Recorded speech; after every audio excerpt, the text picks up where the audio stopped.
From South Carolina Public Radio, this is Walter Edgar's Journal.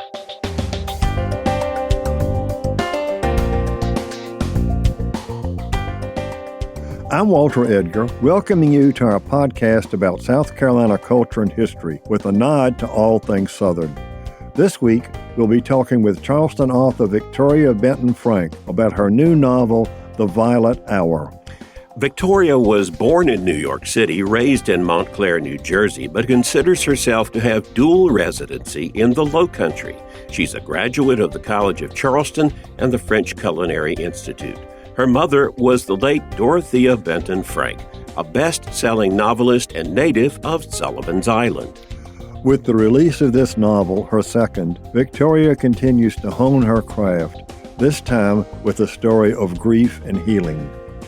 Victoria, it's great to have you on the Journal today. Thank you for having me.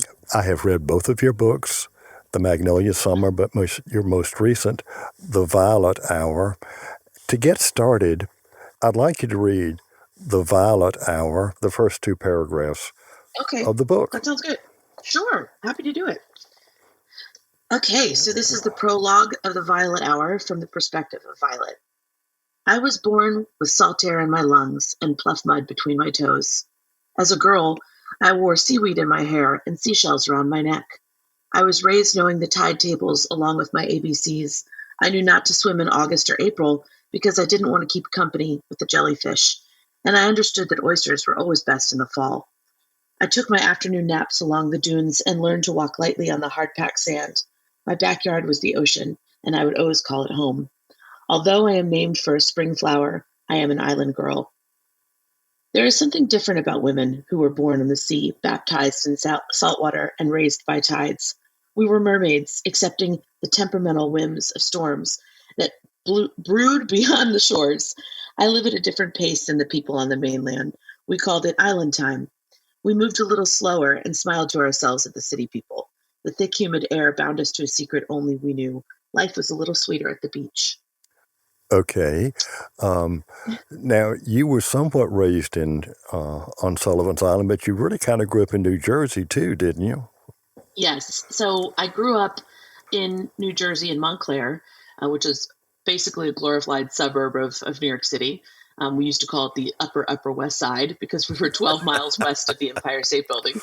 And so that's where I spent my childhood, but every chance we could, we would come to Sullivan's Island. So holidays, weekends, any kind of school break.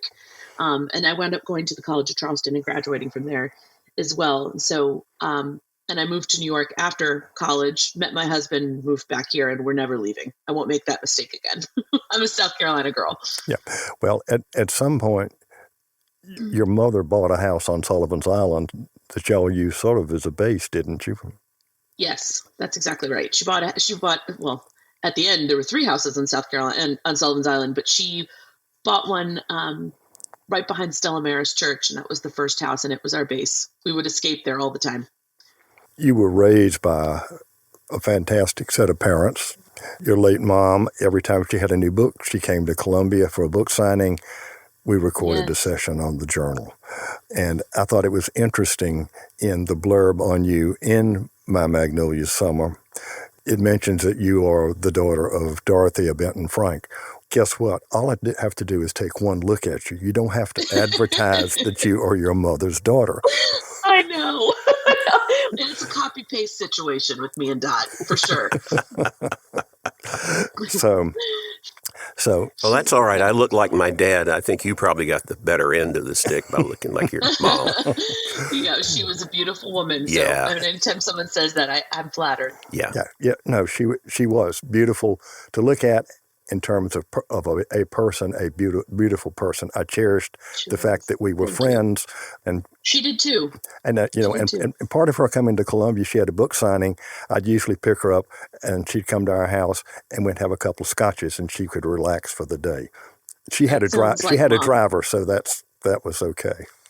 Yeah, she did. Sometimes I was a driver, so I've been with her. I did 2 tours with her fully, and then I would hop around and do some local events with her too when she would tour. So I got to see what that was like. Okay, let's turn to The Violet Hour, your second book, and you've got two principal characters, and you alternate between Violet and Allie. And I want to focus in on Allie because to me this seems almost a little bit autobiographical. Am I wrong? No, not at all. It's I started writing the book from one perspective, from Violet's story, and the book's overall theme is about grief. And I really went through a whole process of mourning my mother. I think I had put it in a box. When my mom passed away in 2019, I was pregnant with my daughter, my second child, and then COVID hit, and then I had two little kids, and I think I sort of compartmentalized grief for a few years. And then my dad started dating again, and it opened up this huge hole in my heart that I hadn't really dealt with. And so my way of dealing with that was writing this book. And so a lot of that came out. And also Allie is an aspiring decorator and Instagram influencer, just like her mother was. And obviously I'm an aspiring, well, I guess I am officially now not aspiring. I am an author, but I was trying to fill her shoes sort of in my own way. So that was a little bit of a parallel, but I think every book is autobiographical to some extent, some more than others, but all these characters come from my head. So I have to have it relatable. I thought I'm talking about Allie now, when they're trying to decide what to call her influence site, and she chooses My Mother's Daughter. Yeah. I mean, that was bang right between the eyes. So I went back and reread passages. I did not know that Peter, your dad, was dating. He's getting remarried, actually, in February. Okay. Well, for Allie, this is a very painful experience. And for somebody, and I'm speaking for myself now, somebody who was a widow, and Neela, my second wife, was also a widow, when we decided to get married, to the complete surprise of our children. Yes. Yeah, us too. Yep. All of us were very surprised because both of them had said they did not want to get married. Our friends here in Columbia were absolutely delighted, but, it really took the kids.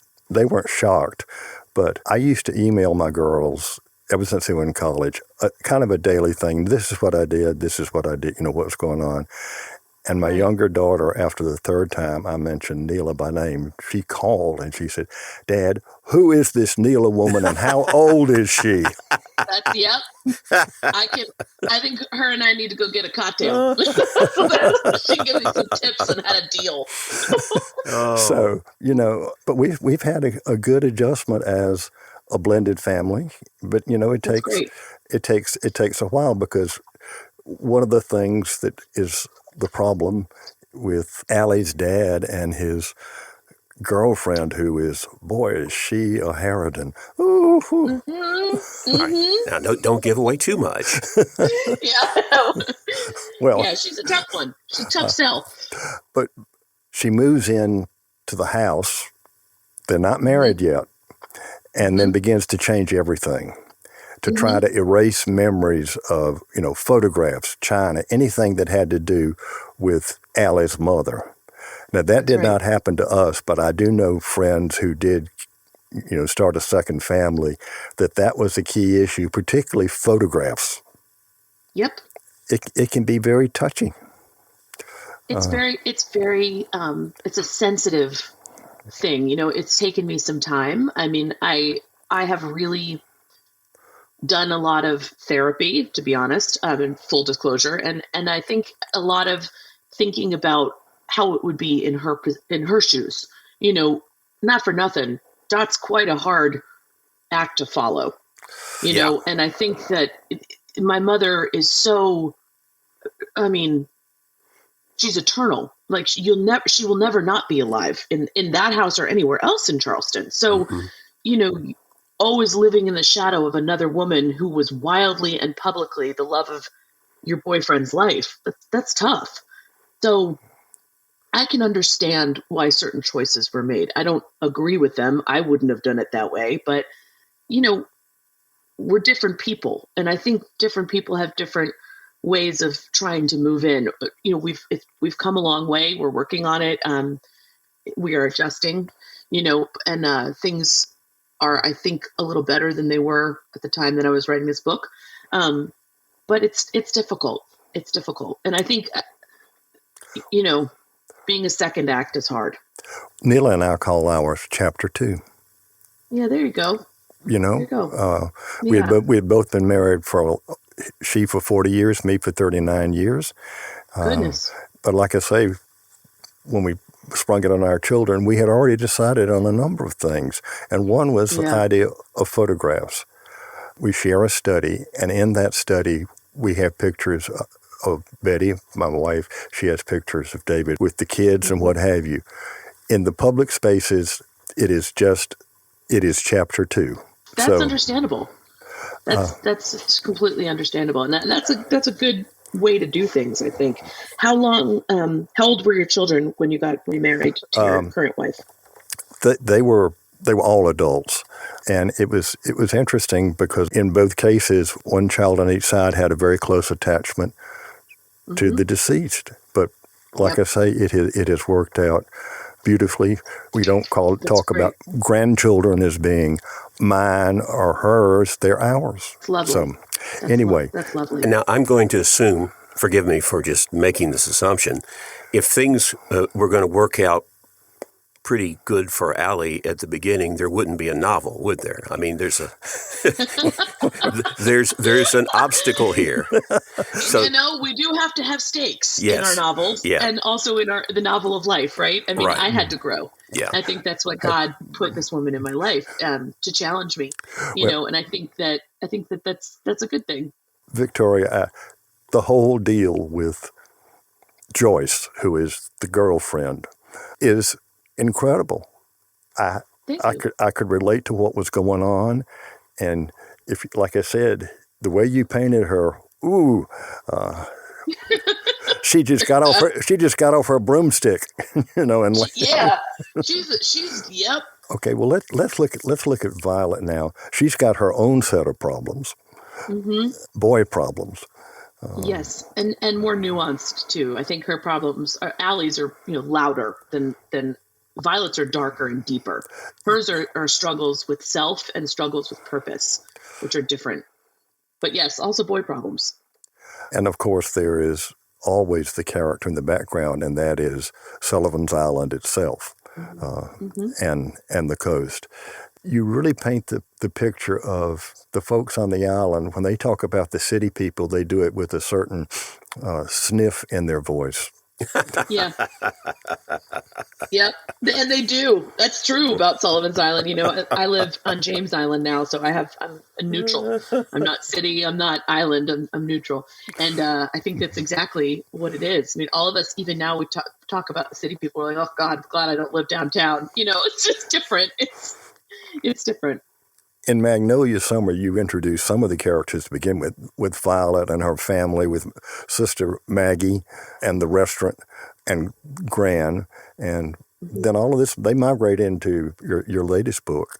So are they going to become permanent characters? You're going to have a third? You're going to keep telling the story of these folks? Or Well, I'm working on my third novel now, and they are not main characters, but they make cameos. So I've moved to two other women who are entirely new. But one of my characters works at the Magic Lantern as the pastry chef. And so she has more, you get an update on Maggie, you get an update on Violet, you find out what's going on with their family, because I'm a reader before I'm a writer in any case.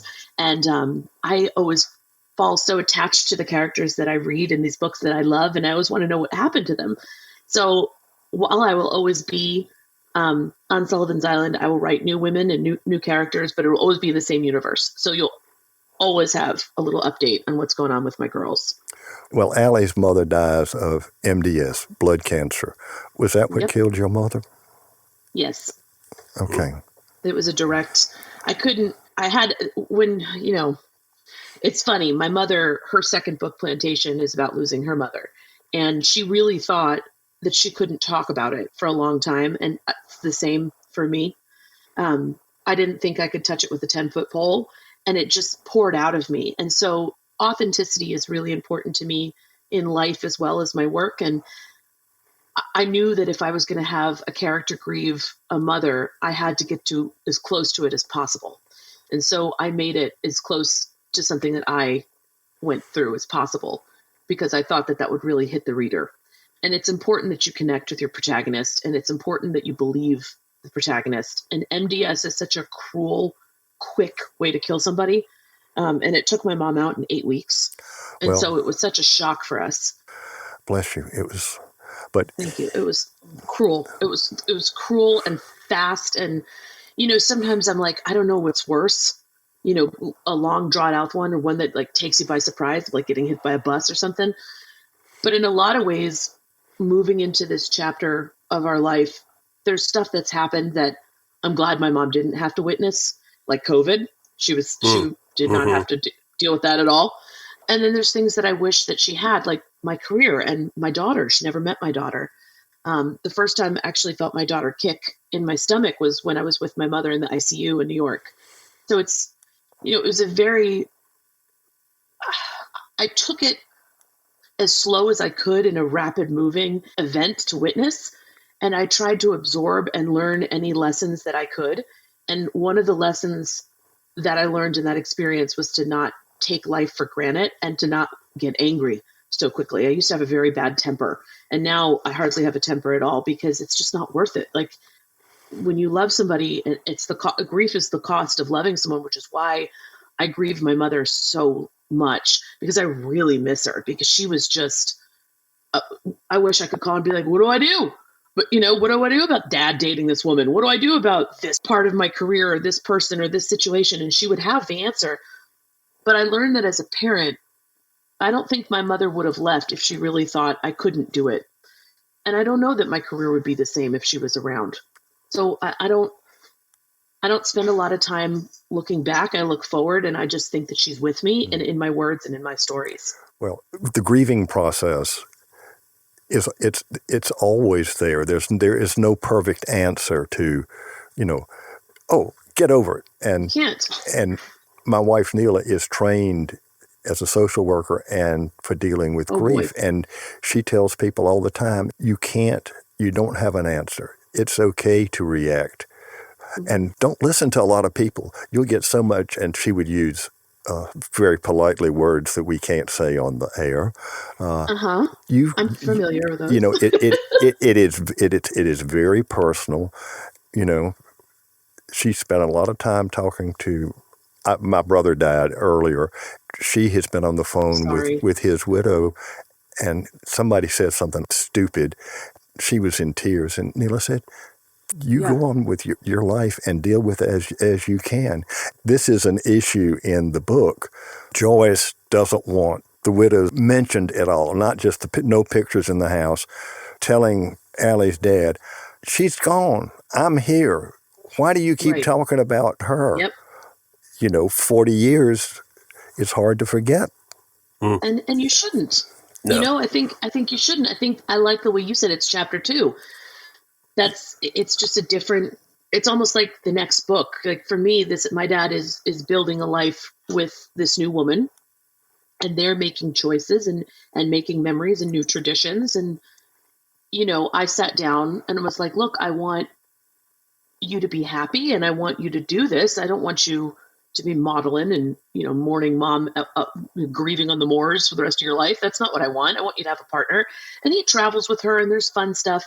But we did have to have the discussion of, it's okay to make changes, but some things have to stay the same, because it's disrespectful otherwise, because we wouldn't be together if it wasn't for mom. But it's like you said, it's a process. From what you're saying and what I've heard Walter say, and some of my own experience comes in here, there's a gift with anyone who is important to us, whether it's a mother, a father, a brother, a sister. There's a gift from them that it never goes away. We carry it with us the rest of our lives. Whatever they were to us, their life, even though it is no longer on this world, they're still a gift, and they're still giving. And sometimes that makes it complicated when new people come in. But that gift remains, and it'll be something you're going to have in your life the rest of your life, which assume, no, I've not read the novel, so I'm going to assume that both of these sisters come to some kind of understanding before it ends up. Yes, they do. And I think in my next book, I'm going to have an update about Joyce and Allie, and they have become friends. Good. So I think when you I think the gift. Sorry, my dog's barking in the background. That's all right. The big one, Loretta. She's wild. Anyway, good girl. I think the gift. Yeah, she's a good girl. I think the gift is love, and I think that's the language of God. Mm-hmm. And I think love is not something, like we say, the gift never goes away. Love never goes away. Right. So that's eternal. And I think I will learn to love her because I love my dad. And so everything, and I love my mom, and my mom would want peace in my family. So even if I disagree or disapprove, or we're oil and water and we don't get along, it's important to honor love. And if she loves my dad, truly, truly, then I love her. Well, because, the other thing is you have this gift of an opportunity to have another mother figure in your life, or another daughter, or kind of like when you get married, the horrible mother-in-law, the evil stepmom. They're those character types for a reason. But it's a mistake that we make. We really need to let these other people into our lives, because it's a second opportunity to have a bonus mother or a bonus daughter. But somehow it's complicated. So I think that the challenge is to learn how to have a good relationship with the people that challenge you. Yeah.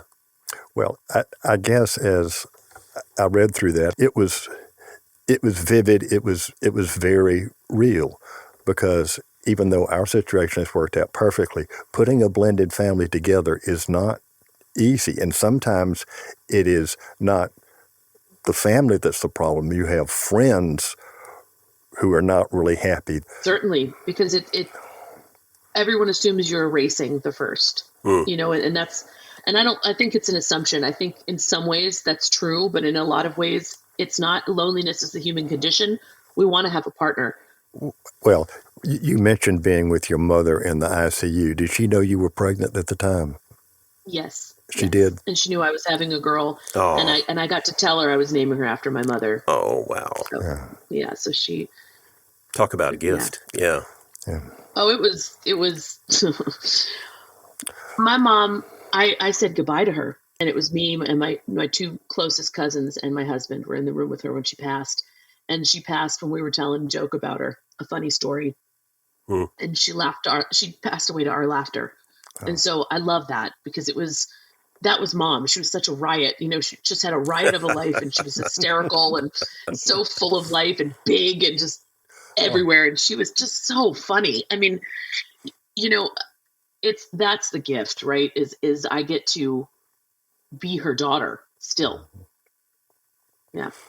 Well, I have many fond memories. Among them were her frustrations about how some of her books were read, where Edisto became Edisto. Edisto, they did that to mine too. I was like, come on, guys. I was like, well, learn, call me, talk to me. But what can you do? Well, Victoria, any last words you'd like to have for our listeners before we sign off? Well, I hope you enjoy the book. We talked about the sad part of the book, but it's still a beach read. It's still going to make you hungry, and there's a love story in it, and there's food and dysfunctional family and Southern wit, just like in my first one. I hope you love it. I hope it makes you laugh and cry. And sorry if you put on a few pounds, because my books will always make me hungry. I have read it, and I'm going to pass it along to Alfred to take home to his wife, Miss Brenda, who would like it. Yeah. And yes, it is a delightful beach read. Yeah. Thank you. That's a high compliment. So yeah. Yeah, it is a high compliment, especially since you read all my mother's books too. So if you yes. like mine, then yes, that's a big deal. Thank you. Well, Victoria, thanks for being with us today. Thank you for having me. It was a delight.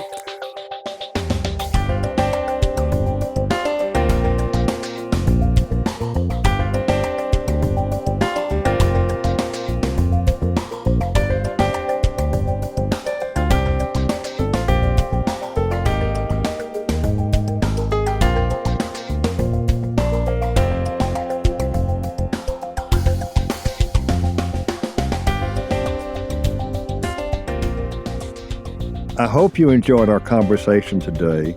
I know that I did. It was great having Victoria Benton Frank on the show, and I very much appreciate her willingness to talk candidly about how writing The Violet Hour helped her deal with the loss of her mother and my dear friend, Dorothea Benton Frank. She said that grief is the price of love, which is a profound thought. I think, though, that one's ability to carry on with one's life and thrive in the face of loss is the gift of love given to all of us by those loved ones who have gone before us.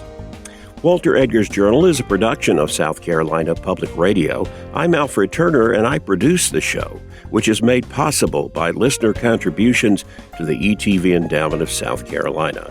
Remember, the views and opinions expressed on Walter Edgar's Journal are not necessarily those of South Carolina Public Radio or its underwriters.